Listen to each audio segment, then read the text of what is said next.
Okay, hello guys, good morning. അപ്പൊ നമുക്ക് ശരിക്കും പറഞ്ഞല്ല 3 ടൈപ്പ് സ്റ്റിയറിംഗ് പൊസിഷൻ ആണ് വരുന്നത്.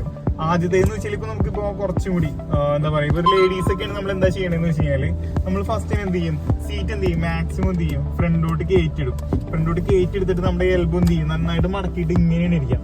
ഇങ്ങനെ ഇരിക്കുമ്പോൾ ഉള്ളൊരു ഡിസഡ്വാൻറ്റേജ് എന്ന് വെച്ചാൽ ഇപ്പൊ എന്തെങ്കിലും ഒരു ബ്രേക്കിംഗ് കണ്ടീഷൻ നമ്മുടെ ചെസ്റ്റ് എന്ത് ചെയ്യും, ഇവിടെ ചെന്ന് ഇരിക്കും. അത് ശരിക്കും പറഞ്ഞാൽ തന്നെ ബാക്കിൽ പെയിൻ വരാനുള്ള സാധ്യതയുണ്ട്. രണ്ടാമത്തെ പൊസിഷൻ എങ്ങനെയാണെന്ന് വെച്ചാൽ നമ്മൾ എന്ത് ചെയ്യും, മാക്സിമം ചിലരുണ്ട് സീറ്റ് മാക്സിമം പുറകോട്ട് ഇട്ടിട്ട് എന്ത് ചെയ്യും, ഈ ലീൻ ആയിട്ടിരിക്കും. എന്ന് വെച്ചാൽ നമ്മൾ അത് ഇങ്ങനത്തെ ഒരു പൊസിഷനിലായിരിക്കും ഇരിക്കണത്. ഇങ്ങനത്തെ പൊസിഷൻ എന്ന് പറയുമ്പോൾ എന്ന് വെച്ചാൽ നമുക്കൊരു ഉറക്ക മൂടായിരിക്കും. നമ്മളിപ്പോ എന്ത് ക്ഷീണിച്ചൊക്കെ വരികയാണെന്നുണ്ടെങ്കിൽ നമ്മൾ എന്ത് ചെയ്യും, ഉറങ്ങി പോകാനുള്ള ഒരു ചാൻസ് കൂടുതലാണ്. ഓക്കെ, അപ്പൊ നമുക്ക് ശരിക്കുമുള്ളൊരു കറക്റ്റ് ആയിട്ട് ചെയ്യേണ്ട രീതി എങ്ങനെയാണെന്ന് വെച്ച് കഴിഞ്ഞാല് ഫസ്റ്റ് തന്നെ നമ്മൾ എന്ത് ചെയ്യാം, നമ്മുടെ ബാക്കില് നമ്മുടെ പ്രോപ്പർ ബാക്ക് എന്തായിരിക്കുക, കറക്റ്റ് ആയിട്ട് നമ്മൾ സ്ട്രെയിറ്റ് ആയിട്ട് വരണം.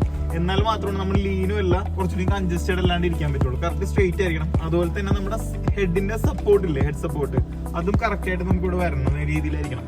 പിന്നെ മൂന്നാമത്തെ കാര്യം എന്താണെന്ന് വെച്ച് കഴിഞ്ഞാല് നമ്മുടെ എന്താ പറയാ, നമ്മുടെ ഹാൻഡ് ഇല്ലേ, നമ്മുടെ സ്റ്റിയറിംഗ് വീലിൽ ഇരിക്കുന്നത് സ്ട്രെയിറ്റ് ആവരുത്, ചെറിയൊരു ബെൻഡോട് കൂടിയിട്ടായിരിക്കണം.